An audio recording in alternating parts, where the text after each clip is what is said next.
Hello, this is Alex from phpacademy.org, and this is a video tutorial for the new Boston. In this video I'm going to be looking at extending classes so we can use specific data, or rather properties and methods from another class, but quickly do this so we've created a new class to use this data. We can do this on one line, but we can also specify additional properties. If you don't know what I'm talking about, then follow along this example. This is the bank account class from the previous examples, the previous videos. If you haven't watched them already, go back and do so. And we simply have a class bank account. I'll just walk you through it. We've got a class called bank account. We've got a property called balance, which is by default equal to 0. And we have three different methods. We've got display balance, which simply displays this property. We have a method called withdraw, which withdraws a certain amount of money. And we have a method called deposit, which puts in a certain amount of money, so deposits a certain amount of money. Okay, so now what we want to do is we want to think about what happens if we want to create a savings account. Now, the sort of first way of thinking about this would be to maybe copy this, come down here, paste it in, and just change everything around. So instead of class bank account, we can call it class savings account. The balance we can keep, the display balance we can keep, the withdrawal we can keep, and the deposit we can keep as well. So what we've essentially done is created a new class called savings account, but with exactly the same properties and methods of our bank account up here. Now, by doing this, we've duplicated code, and the point of object-oriented programming is that you can reuse classes, but call them different names, and you can add different properties, but keep certain aspects of your other class. So we do this using extends. You notice now I've deleted the duplication of this bank account class. What we're going to do now is we're going to create a new class, but we're going to do exactly what we just did by copying and pasting, but with one line. So let's go class savings account. Now this time, before we do this like this, all we do is we say extend, and then we give the name of the class that we want to extend into this savings account. So we're extending this bank account class to this class called savings account.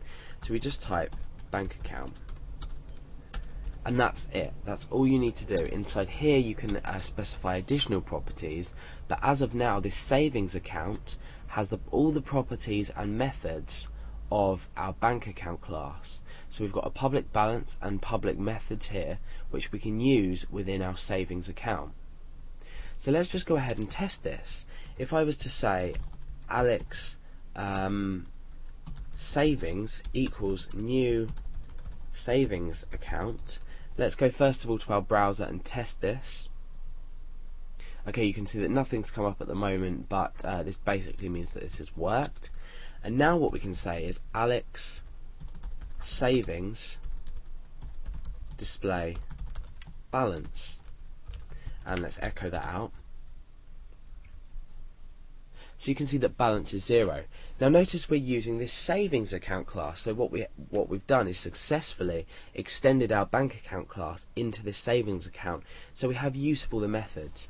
So instead of the first method I just showed you, copying and pasting the whole class and just changing the name, we're now not reusing any code whatsoever, because we are keeping the same class, but we're just creating a new class as an extension of the main bank account class.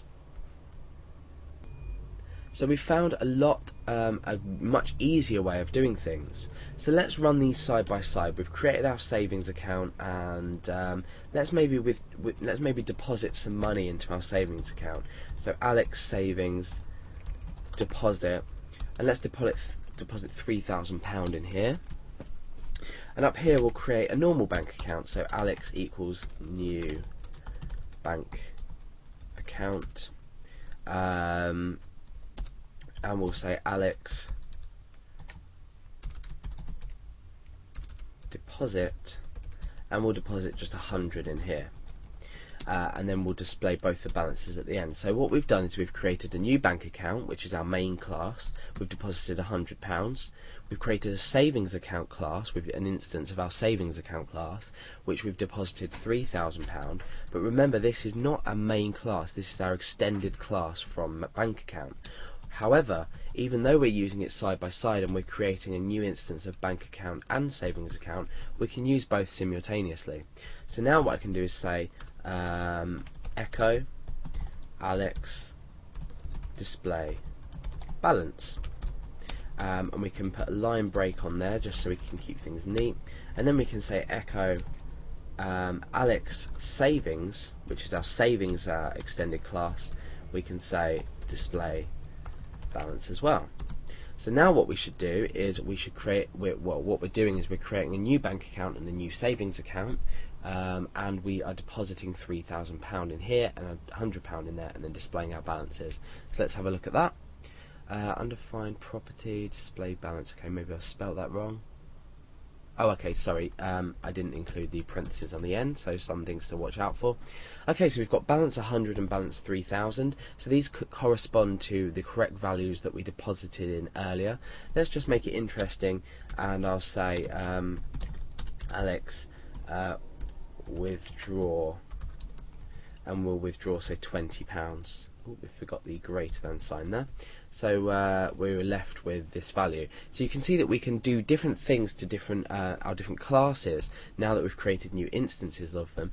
Even though we haven't put anything in here, we've extended so we can use the methods and properties inside. But what we can also do, more interestingly, is we can specify additional properties that we want now inside our savings account, and we can do the same with methods as well. So we can specify additional methods and additional properties inside this savings account class.